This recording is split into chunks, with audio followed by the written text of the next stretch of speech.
आज की कहानी है आलसी आदमी। सुंदरपुर गांव में एक आलसी आदमी रहता था। वह कुछ काम धाम नहीं करता था, बस दिन भर निठल्ला बैठकर सोचता रहता था कि किसी तरह कुछ खाने को मिल जाए। एक दिन वह यूं ही घूमते घूमते आम के एक बाग में पहुंचा। वहां रसीले आमों से लदे कई पेड़ थे। रसीले आम देखकर उसके मुंह में पानी आ गया और आम तोड़ने के लिए वह एक पेड़ पर चढ़ गया। लेकिन जैसे ही वह पेड़ पर चढ़ा, बाग का मालिक वहां पर आ पहुंचा। बाग के मालिक को देखकर आलसी आदमी डर गया और जैसे तैसे पेड़ से उतरकर वहां से भाग खड़ा हुआ। भागते भागते वह गांव के बाहर स्थित जंगल में जा पहुंचा। वह बुरी तरह से थक गया था, इसीलिए एक पेड़ के नीचे बैठकर आराम करने लगा। तभी उसकी नज़र एक लोमड़ी पर पड़ी। उस लोमड़ी की एक टांग टूटी हुई थी और वह लड़खड़ाकर चल रही थी। लोमड़ी को देखकर आलसी आदमी सोचने लगा कि ऐसी हालत में इस जंगली जानवरों से ये भरे जंगल में लोमड़ी कैसे बची है। इसका तो अब तक शिकार क्यों नहीं हुआ।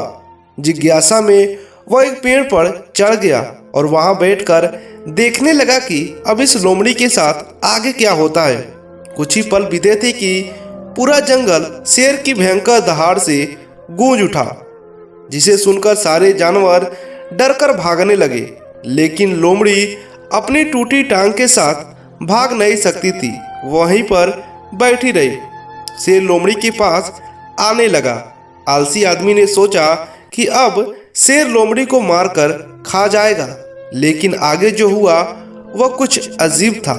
शेर लोमड़ी के पास पहुंचकर खड़ा हो गया।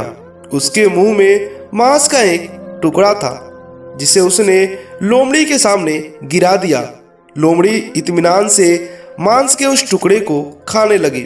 थोड़ी देर बाद शेर वहां से चला गया। यह घटना देख आलसी आदमी सोचने लगा कि भगवान सच में सर्वे सर्वा है। उसने धरती के समस्त प्राणियों के लिए, चाहे वो जानवर हो या इंसान, खाने पीने की प्रबंध कर रखा है। वह अपने घर लौट आया। घर आकर 2-3 दिन तक बिस्तर पर लेटकर प्रतीक्षा करने लगा कि जैसे भगवान ने शेर के द्वारा लोमड़ी के लिए भोजन भिजवाया था, वैसे ही उसके लिए कोई ना कोई खाने पीने का सामान लेकर आएगा। लेकिन ऐसा कुछ नहीं हुआ। भूख से उसकी हालत खराब होने लगी। आखिरकार उसे घर से बाहर निकलना पड़ा। घर के बाहर उसे एक पेड़ के नीचे बैठे हुए बाबा दिखाई पड़े।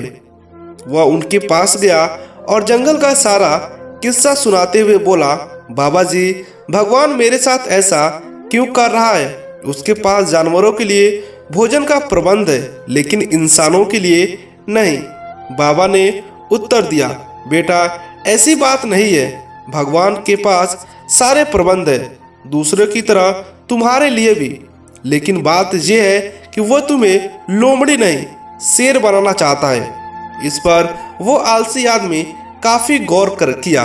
बाद में उसको समझ में आया कि ये बाबा क्या कहना चाहते हैं। असल में हम सबके भीतर क्षमताओं का असीम भंडार है, बस अपनी अज्ञानवास को पहचान नहीं पाते हैं और स्वयं को कमतर समझते हैं। दूसरों की सहायता की प्रतीक्षा करते रहते हैं। स्वयं की क्षमता पहचानिए, दूसरों की सहायता की प्रतीक्षा मत करिए। इतने सक्षम बनिए कि आप दूसरों की सहायता कर सकें। बाकी आपको ये स्टोरी कैसी लगी हमें नीचे कमेंट कर बताइएगा।